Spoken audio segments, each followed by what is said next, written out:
Je m'appelle Emmanuelle Génin et je dirige l'unité de génétique, génomique fonctionnelle et biotechnologie de Brest.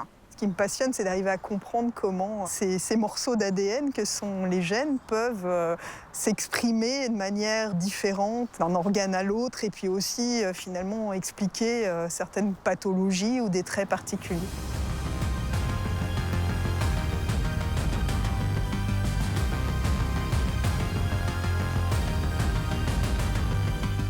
En fait, j'ai choisi le pont de Plougastel aussi parce que le pont le plus ancien a été construit en 1930. Avant ça, en fait, c'était très compliqué de passer de Plougastel vers Brest. Ça montre aussi ces barrières naturelles qui peuvent faire que des gens qui habitent dans des zones différentes ont un patrimoine génétique qui n'est pas exactement le même. Et je trouvais que ça résumait aussi bien cette recherche qu'on réalise sur la diversité génétique. La mucoviscidose, c'est une des pathologies sur lesquelles on travaille au laboratoire. On a des travaux aussi sur la luxation congénitale de la hanche. Alors, c'est des pathologies qui sont un petit peu plus fréquentes en Bretagne. Ensuite, ça s'est étendu à d'autres pathologies. On travaille aussi sur la polykystose rénale, les AVC, les pancréatites. On va chercher les endroits où il semble y avoir un gène impliqué dans la maladie. Et ensuite, on va essayer d'identifier la mutation qui peut expliquer la maladie.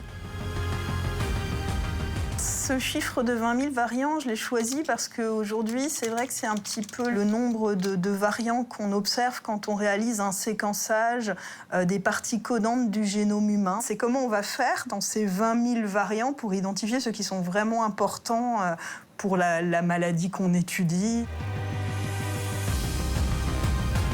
Je suis arrivée à Brest en 2012. C'était le début de gros projets de séquençage. On commençait à l'utiliser un peu plus en France sur des maladies plus complexes comme sur la maladie d'Alzheimer, rechercher est-ce qu'il y avait certains variants rares qui pouvaient jouer.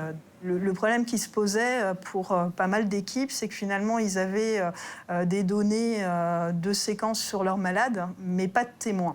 D'où l'idée, en fait, de se dire peut-être que ce qui serait bien, c'est de faire un panel un peu de témoins de référence. Et donc, c'est comme ça qu'on a lancé French Exome Project, donc FREX. On a obtenu un financement de France Génomique. Et donc, on a pu séquencer 574 individus en bonne santé. L'ADN va raconter aussi notre histoire, puisque c'est ce patrimoine génétique qui est passé de génération en génération. D'ailleurs, dans nos projets, nous avons aussi l'idée de regarder de l'ADN ancien qui permettent de mieux comprendre les structures actuelles des populations humaines.